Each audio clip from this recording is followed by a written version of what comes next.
ಎಲ್ಲ ಒಂದೇ ಟೀಮು, ಎಲ್ಲ ಒಟ್ಟಿಗೆ ನಾಟಕಗಳು ಮಾಡ್ತಾ ಇದ್ವಿ. ಡೊಳ್ಳು ಕುಣಿತ ಯೂನಿವರ್ಸಿಟಿ ಲೆವೆಲಲ್ಲಿ ಫಸ್ಟ್ ಪ್ಲೇಸು ನಾವೆಲ್ಲ ಹೋಗಿ ಡೊಳ್ಳು ಕುಣಿತ ಮಾಡಿದಾಗ. ಆ್ಯಂಡ್ JCಯಲ್ಲಿ ಆ್ಯಂಕರ್ ಆಗಿ ನಿಂತ್ಕೊಂಡ್ರೆ ಸ್ಟೇಜ್ನ ರಿಷಿ ಕಾನ್ಕೋರ್ ಮಾಡೋಣ. ಇಡೀ ಒಂದು ದೊಡ್ಡ JC ಅನ್ನೋ ಸ್ಟೇಜಲ್ಲಿ ಅಷ್ಟು ಜನಗಳನ್ನ ತುಂಬ ಚೆನ್ನಾಗಿ ತುಂಬ ಒಳ್ಳೆ ಆ್ಯಂಕರಿಂಗ್ ಮಾಡಿ ಕೂಡ ಕಾನ್ಕೋರ್ ಮಾಡೋಣ. ಹಂಗೆ ಎಲ್ಲ ಥರದ ತುಂಬ ಒಳ್ಳೆ ಟ್ಯಾಲೆಂಟ್. ಸೊ ಇವತ್ತು ಪೊಲೀಸ್ ಕಾಪ್ ಆಗಿ ನೋಡಿ ನನಗೆ it was very very impressive.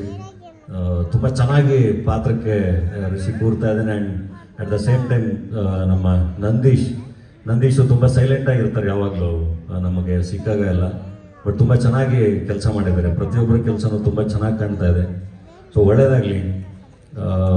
ಒಳ್ಳೆ ಥ್ರಿಲ್ಲರ್ ಅನಿಸ್ತಾ ಇದೆ, ಒಳ್ಳೆ ಮಾಸ್ ಎಲಿಮೆಂಟ್ಸ್ ಇದೆ ಅನ್ನಿಸ್ತಾ ಇದೆ, ಒಳ್ಳೆ ಕಾಮಿಡಿ ಆ್ಯಕ್ಷನ್ ಎಲ್ಲ ಇರೋವಂಥ ಸಿನಿಮಾ. ಆ್ಯಂಡ್ 25 ವರ್ಷದ ನಂತರ ಬಸ್ಸು ಅದೆಲ್ಲದು ಒಂದು ಕ್ಯೂರಿಯಾಸಿಟಿನ ಹುಟ್ಟಾಗ್ತಾ ಇದೆ ಸಿನಿಮಾ ನೋಡಬೇಕು ಅಂತ. ತುಂಬ ಚೆನ್ನಾಗಿದೆ ಟ್ರೈಲರು. ಇಡೀ ತಂಡಕ್ಕೆ ಒಳ್ಳೇದಾಗಲಿ. ರುದ್ರಗರುಡ ಪುರಾಣ ದೊಡ್ಡ ಹಿಟ್ ಆಗಲಿ. ಮಂಜಣ್ಣ ಹೇಳ್ದಂಗೆ ಥಿಯೇಟ್ರಿಂದನೇ ಅದೆಷ್ಟು ಕಲೆಕ್ಷನ್ ಬರುತ್ತೋ ಅಷ್ಟನ್ನು ಅದು ಗಳಿಸ್ಲಿ ಅಂತ ಹೇಳಿ ವಿಶ್ ಮಾಡ್ತೀನಿ. ಆಲ್ ದ ಬೆಸ್ಟ್ ಇಡೀ ತಂಡಕ್ಕೆ.